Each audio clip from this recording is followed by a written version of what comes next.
Avocados. Who here thinks that Florida avocados are inferior to Haas? Shame on you all. So the reason I say that is we grow over about 200 avocados in Florida. We've been growing avocados in Florida since around 1830. So we're almost coming up on 200 years that avocados have been grown in Florida. Avocado has been grown in Florida before the mango. Avocado has a very special place in my heart. It's one of my favorite fruit trees to grow. It's one of the easiest fruit trees to graft. It's also very special because it is truly a berry. And when we think of fruits, we think of sweet fruits, but avocado ranges from buttery, creamy, to watery, all the way to sweet. This is the same thing, but better than what you get in the grocery store. This is Super Haas. This is a Haas that is made for Florida. So this is very, very high oil, absolutely delicious fruit. It's starting to fruit now, we'll go into the later fall into spring. Looks just like a Haas, but it is a Haas for Florida. So this is a really good cultivar. If you're a Haas hole and you can't get away from Haas, this is what I know. I have dad jokes, even though I'm not a father. It's interesting to see the audience, so we can laugh at my, or not laugh at my corny jokes. But this is a good one you can grow, really, really good one. And then 10% pine fines, pine shavings. This helps with acidity, which we have basic soils, and a lot of plants from Latin America are used to good, rich, more acidic soils than our very high pH alkaline soils that we have. So Kellogg's Organic Garden 70-20-10, that makes your 100%. Mix it all good. Don't put any fertilizer in it. Start in 1 gallon. When it gets about yay tall to 2 to 3 leaves, you can take it and you can step it up. This is a horticulture nurseryman term, or nursery woman, or nursery person, whatever you may be. And you can put it into a 3-gallon pot like this. If you look at some of these plants, when you come up here, you'll still see that's the half of the seed. So this tree was grafted earlier this year, it's already this tall. That's half of the avocado seed. Notice how shallow it was up here that I didn't dig all the way down deep. So that's very important. You want to plant it above. So once you got your 1 gallon, it goes to a 3-gallon. You can do one of two things. You can plant your tree, and in 5 to 12 years, you can get a fruit. Hey, no, that's how I made this. This is how my dad and I made this. This is Barnes butter. This was a choquette seedling. This avocado was named. My last name is Barnes. I named it mostly for my dad. It's like a choquette, but much creamier and better, and it's later in the season. This is a delicious avocado. So this is what its parent once looked like. You can see how it kind of changed in variation. Barnes butter, choquette. So it took 5 years. It took 5 years. That's under optimum conditions. If you just schlep it over to the side, you're looking at about 12. If you give it some love and you have no kids and no life like me, you're looking at about 5. Things, so it might hold one fruit on the side here, but you want this at least 2 years with a 3-gallon size grafted tree to get a nice architecture. That way it will hold numerous fruits. Because what's going to happen is you're going to stump that tree, and the tree's going to put all its energy into making that one fruit, and your tree's going to be sad. You don't have to. It's actually smart to plant seedlings. I plant tons of seedlings because we want to diversify our gene pool. So we have the same 10 varieties of avocados that everybody does in the yard. If one gets sick, it's just the same thing we're dealing with over again, and then everybody's affected. But if you got time to wait, time to kill, girlfriend, you do your thing. You plant that seedling. I would not recommend not do that. That's how we ended up with this variety. I plant seedlings everywhere, all the time. Always do, but you gotta wait. You know? So grafting cuts that time in half. You also are gonna end up, you don't know what you're gonna get. You plant that seedling. It might be good, it might be just as good, it might be inferior. But if you want a Super Haas avocado, and you take a Scion or Budwood from a Super Haas, and you graft it, you're gonna get the exact same tree that originally was the first Super Haas. You're gonna get the exact same named out by mango. You're gonna get the exact same everything. So you can assure yourself getting the exact same genetic clone of whatever mama was. Mama was really good, propagator, reproducer, keep it going. You got time to wait, plant the seedling, and wish for the best. But they hate wet feet. If you have a low ear and like, I'm just gonna put an avocado there, kiss that baby goodbye, it's gonna die. It needs to be on a mound, especially here in this area that is very flood prone. About 15 years ago, Rollin came in through pallets of the Lauraceae, which is a family of plant avocados in the laurel family. If you know, we are losing at an alarming rate all of our native red bay that we have in Florida, Ursia bourbonia. We're losing at an exponential rate due to this small weevil.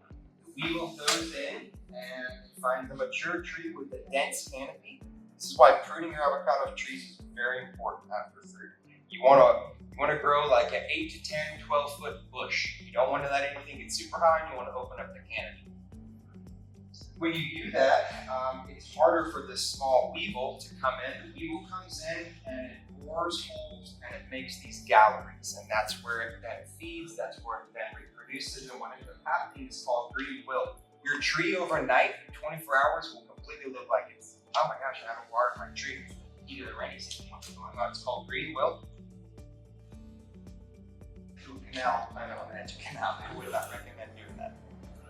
Iguanas don't have any problems with avocados, so you don't have to worry about that. But if you plant your avocado on the north or the west side, wide open, blasting, blazing sound, and we get an intense cold front, and you have baby avocaditos, little avocados, they're gonna all blow off on the wind. The south side is the warmest spot, east gets the morning sun. If you can only plant them in the north or west, just be cognizant of like, hey, we have a cold front coming in, my flowers are probably gonna get halfway blown off. I'll probably have a crummy avocado. Same goes for mangoes too. Doesn't mean you have to plant on the east or the south. The question I often get is, well, how big will it get? As big as you let it. Big as you let it. That doesn't mean I recommend letting it get that big. I recommend like 10, 12 feet. Where you have a new bud coming out. This is called a branch collar.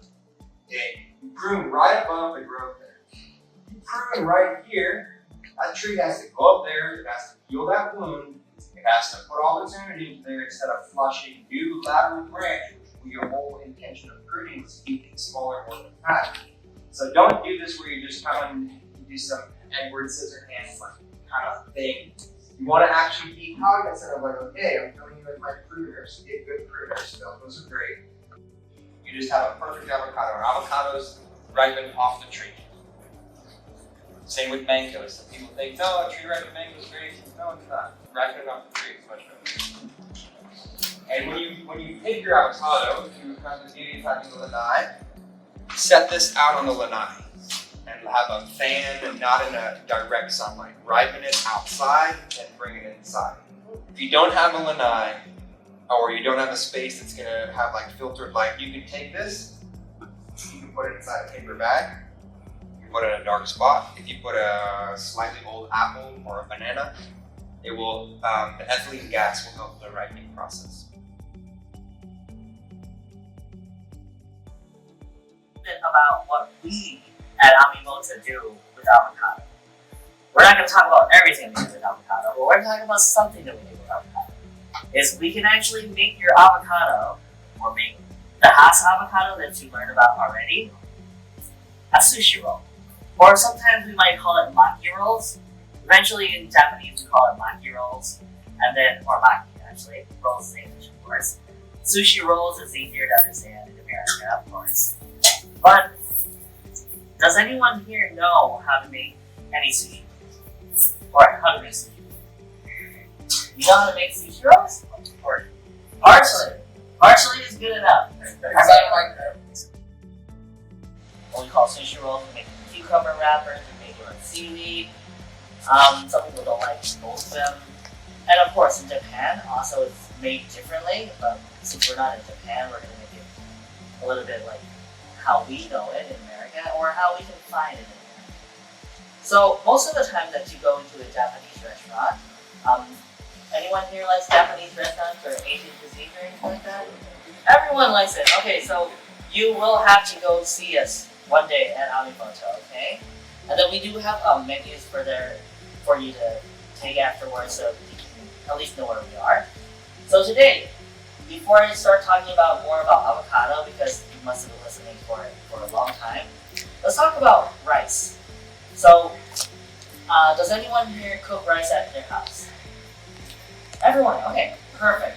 So, does anyone know the difference between Japanese rice or sushi rice and regular rice? Yes, you can say stickier.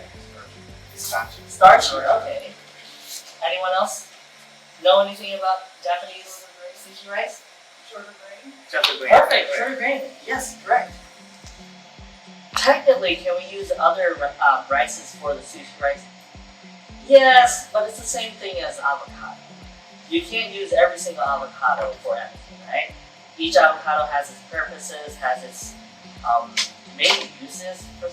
For some people, they think that they can go into a grocery store and get the biggest avocado roll or avocado and make it a roll. It doesn't really work that way. Mainly making sushi rolls, or we can cook it for mainly making like other food. Like for example, you might want to use like a steak on a rice or something like that. That would be a little bit different, similar but still different. As for sushi rice, we do take some steps towards that. We have to.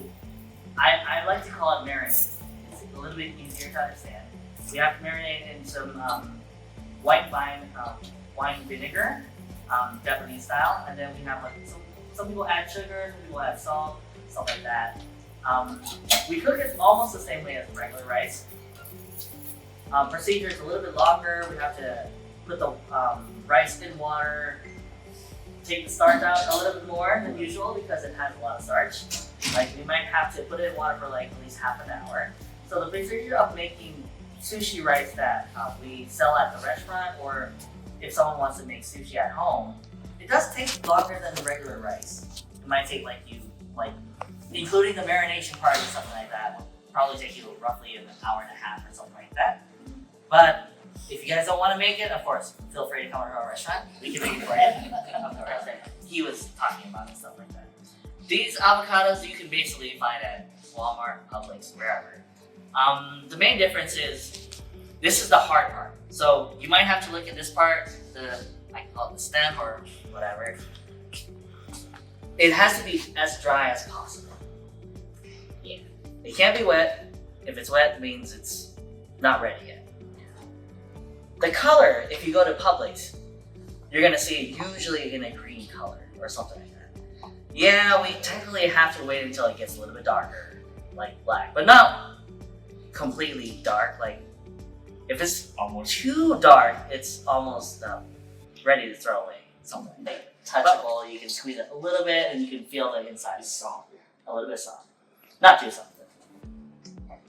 So when it's a little squishy and you can't eat it right away, is it good to leave it in the refrigerator? Okay, perfect. So, if one day you encounter an avocado that's so rough, so hard, and you still want to use that avocado to make sushi or to be soft, the easiest way is you put it in your room at room temperature. I like to put a cloth over it to make it a little bit warmer, to make it a little bit faster, and then you just wait. You just wait until it gets a little bit softer, maybe a little bit darker, the skin turns a little bit darker, and then after that, it's pretty much ready for use. Now let's say that you want to make like 5 of them, but you want to eat only 1. So you put the rest in the refrigerator, and it will be fine. Yeah. So if you find let's say a raw avocado, basically what you gotta do is just leave it outside for a couple days. It's like a banana, you know? When you buy like green bananas and it's still raw, you gotta wait until it turns yellow or whatever. It's the same thing. But don't put it in the fridge, because if you put it in the fridge, that actually retains the avocado itself to how it is at the moment. So basically, it might be like months until you are able to actually eat that avocado. At least for the sushi part. You guys feel a difference between the avocado that was not ready for sushi and the one that's ready? Alright, so after we got the avocado that we need, this is what we are going to show you or make you today for you guys to see. That looks pretty pretty, right? Yes. I know. So avocado, if you open it up, I can say peel it or yeah. And you don't use it immediately, it will turn dark. Seaweed, you would not be able to roll anything. So the seaweed was imported from Japan. We had to wait for months. I'm just kidding. It was ordered from Amazon. Sorry. So when you get your seaweed, it's gonna be this size. You can't use it this size. We do have to break it into half. Alright. Do you guys hear the crunchiness? Yeah.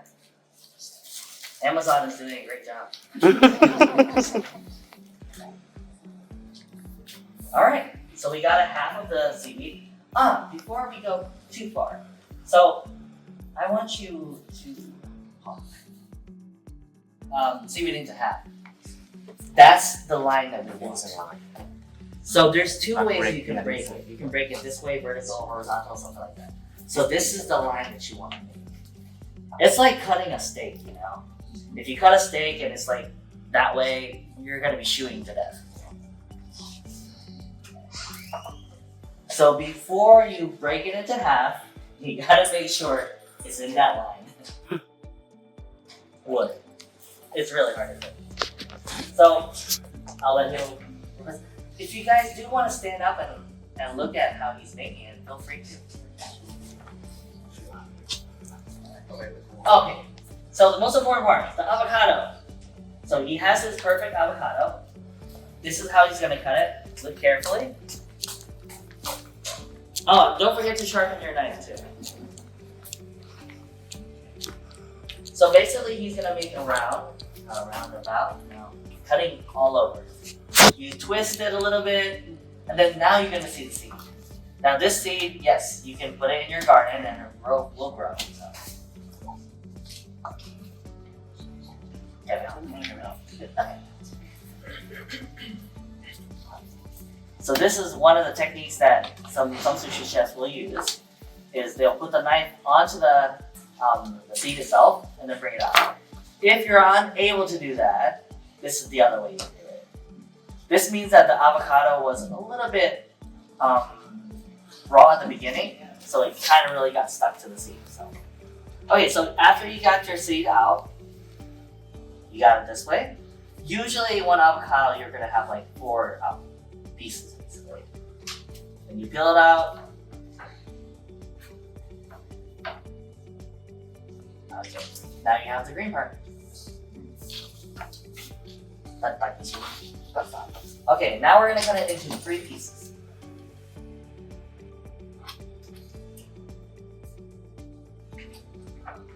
All right. Now we got the avocado ready. Now is the hard part. We need to put the rice onto the seaweed. Forward. This is the amount of rice you would like to put on the seaweed. Basically, it's just one handful. There are different ways of spreading the rice onto the seaweed, so this is the way that we traditionally do it in Japan. But technically, I'll tell you the truth, whatever way you can. Oh, the most important part about spreading rice on the seaweed is do not mush the rice. The rice should be still containing the same way it should look like. All right. There's 2 typical kinds of rolls that we call in our sushi restaurant, or in every sushi restaurant. Is we call one is inside out and outside in. Basically, one contains the rice outside, and the other one is the rice inside.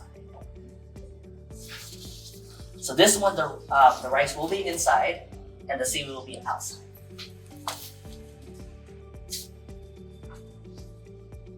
And now we just roll it out. Like I mentioned before, what do I call that?